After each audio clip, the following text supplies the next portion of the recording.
High guys, welcome to my YouTube channel Webworld. আমরা যে 8টা পার্ট শেষ করলাম HTML CSS এর বেসিক পার্ট আইডিয়াতে, সেখানে আমরা শিখেছিলাম ফার্স্টে logo set up, navigation bar set up, then মাঝখানে কীভাবে আমরা ডিজাইন করব, বাটনগুলো হভার আপ কীভাবে করব, দেন আমরা শিখেছিলাম ফুটার কীভাবে তৈরি করতে হয়। তো 3টা জিনিস যখন আমরা একসাথে অ্যাটাচ করবো, অ্যাটাচ করার পর আমাদের কিছু প্রবলেম ফেস করতে হবে। সেই প্রবলেমগুলো সলভ করার জন্য আজ আমার ভিডিওটা বানানো। তো চলুন দেরি না করে শুরু করা যাক।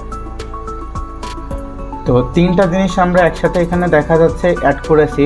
অ্যাটাচ করার পরে এখানে সব কিছুই ঠিকঠাক আছে, বাট যখন ডিসপ্লেটা আমরা ফ্লেক্স করবো, এই ওয়েবসাইটটা তো ফ্লেক্সিবল কিনা সেটা চেক করার পরেই বোঝা যাবে ডিসপ্লে অনুযায়ী এই ওয়েবসাইটটা আমরা ব্যবহার করতে পারবো কি না। তো যখন আমরা ফ্লেক্স করব, ফ্লেক্স করার পরে দেখেন এই হাইড বাটনে কাজ করতেছে না, দেন এখানে কন্ট্রাক্টের সাথে লেগে আছে।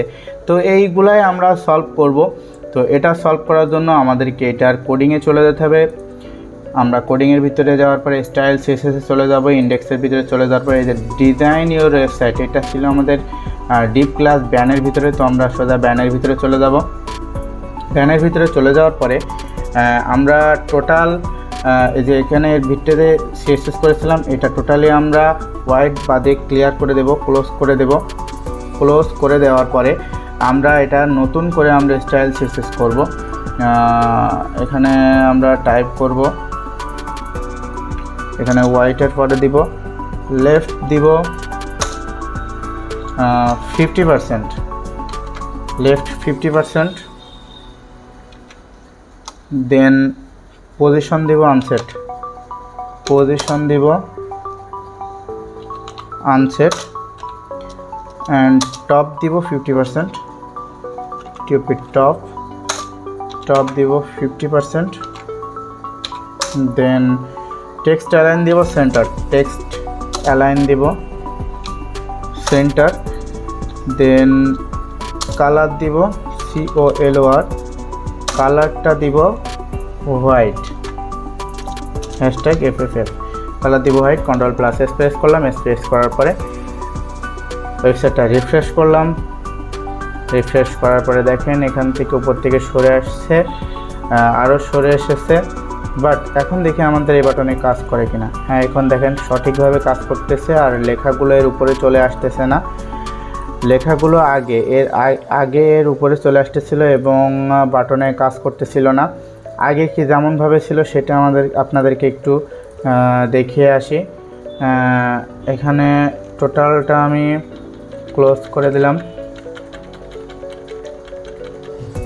ক্লোজ করে দেওয়ার পরে এখানে Ctrl+S প্রেস করলাম। আগে আপনাদের এই ওয়েবসাইটটা কেমন দেখতে লাগছিল সেটা আপনাদেরকে দেখাচ্ছি। ফ্লেক্স করলাম, ফ্লেক্স করার পরে দেখেন এই বাটনে যদিও কাজ করে, তারপর লেখাগুলো দেখেন এর উপরে চলে আসতেছে, লেখাগুলোর উপরে চলে আসতেছে। এখন আমি যে স্টাইল CSSটা করেছি সেটা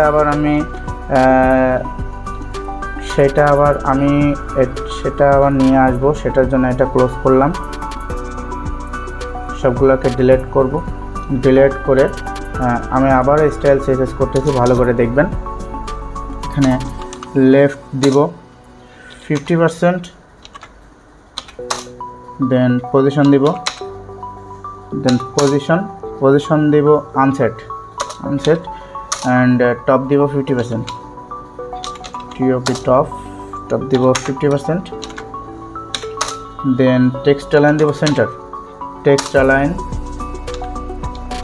সেন্টার, দেন কালার দিব হোয়াইট, কালার দিব হ্যাশট্যাগ FFF। Ctrl+S প্রেস করলাম। এখন দেখেন এই সমস্যাটা হচ্ছে কিনা।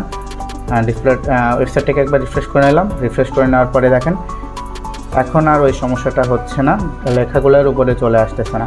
তো সমস্যাটা মূলত হচ্ছিল ওই যে পজিশন আমরা অ্যাবসোলুট দিয়েছিলাম, পজিশন অ্যাবসোলুট দেওয়ার কারণে এই সমস্যাটা হচ্ছিল।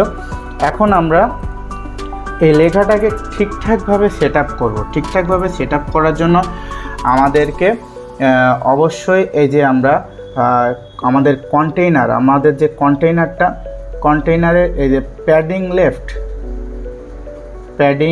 লেফট এটাকে আমরা চেঞ্জ করে দেব 50.5%।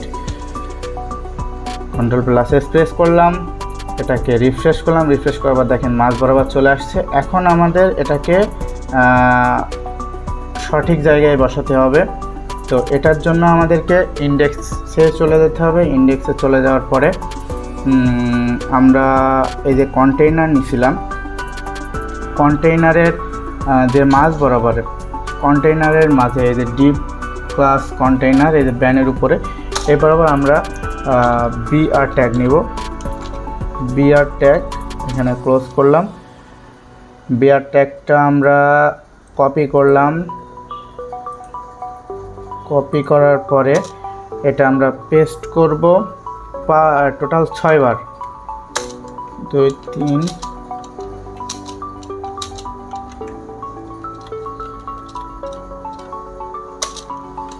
কন্ট্রোল প্লাস এস প্রেস করলাম। এস প্রেস করার পরে রিফ্রেশ করলাম। দেখেন এখন সঠিক পজিশনে চলে আসছে। অর্থাৎ পজিশন অ্যাবসোলুট না দিয়ে আমরা এভাবেও করলে আমাদের ডিসপ্লেতে কোনো প্রকারের ফ্লেক্সিবল হলেও কোনো সমস্যা হবে না। তো এরপরে আমরা এখান থেকে আমরা চলে যাব, এখানে আমরা এখানে আমাদের যেহেতু একটা বাটন দরকার সেহেতু আমরা একটা বাটনই রাখবো। এখানে HTML CSS এই যে এই বাটনটা আমরা ক্লিয়ার করে দিলাম। ক্লিয়ার করে দেওয়ার পরে এখানে আমরা গেট বাটনটাও ক্লিয়ার করে দিলাম। এটা আমাদের লাগবে না, সেজন্য আমরা রেখে দিচ্ছি। যদি আপনার লাগে সেহেতু আপনি রাখতে পারেন। তো রিফ্রেশ করলাম। রিফ্রেশ করার পরে একটা বাটনই থাকলো।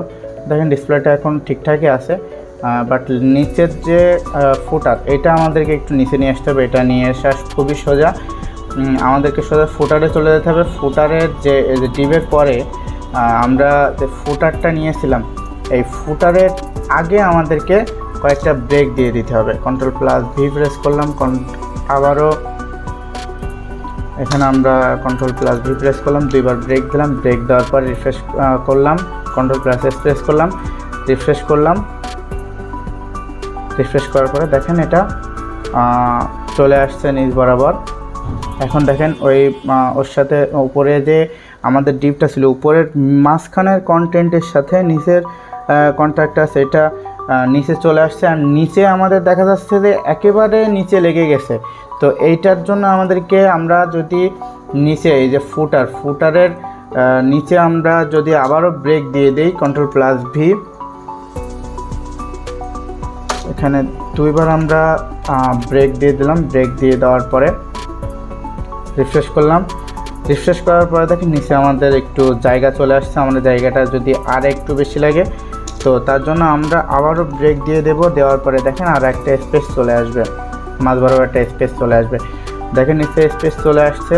বিষয়টা দেখতে অনেক ভালো লাগতেছে। আর যদি এই লেখাটা যদি আমাদের যদি মনে হয় যে এটা মাঝ বরাবর হয়নি তো সেখানে আমরা স্টাইল CSS চলে যাব। স্টাইল CSS চলে যাওয়ার পর এখানে আমরা 50.5% দিয়েছিলাম, এখানে আমরা 70% দিয়ে দেব। কন্ট্রোল প্লাস এস প্রেস করলাম। এস প্রেস করার পরে লেখাটা আর একটু এদিকে সরে যাবে। দেখেন লেখাটা এখন মাঝ বরাবরই আছে। তো যাই হোক, ভিডিওটা আজ এই অবধি। ভিডিওটা যদি ভালো লেগে থাকে তো অবশ্যই সাবস্ক্রাইব করবেন। আর সবার কাছ থেকে তো একটা লাইক আশা করাই যায়। আর আমাদের এই যে আমরা টোটাল একটা ওয়েবসাইট তৈরি করা শিখলাম 8টা পার্ট। এই 8টা পার্টটা আপনারা যদি মনোযোগ সহকারে দেখেন তো আপনারাও আশা করি ওয়েবসাইট তৈরি করতে পারবেন। এবং এই যে আমরা 3টা অ্যাটাচড করার পরে যে প্রবলেমগুলো ফেস করছিলাম এই ভিডিওটা যদি আপনি ভালো করে দেখেন তাহলে সেই প্রবলেমটা আপনার চলে যাবে। তো সবাই ভালো থাকবেন। আল্লাহ হাফেজ।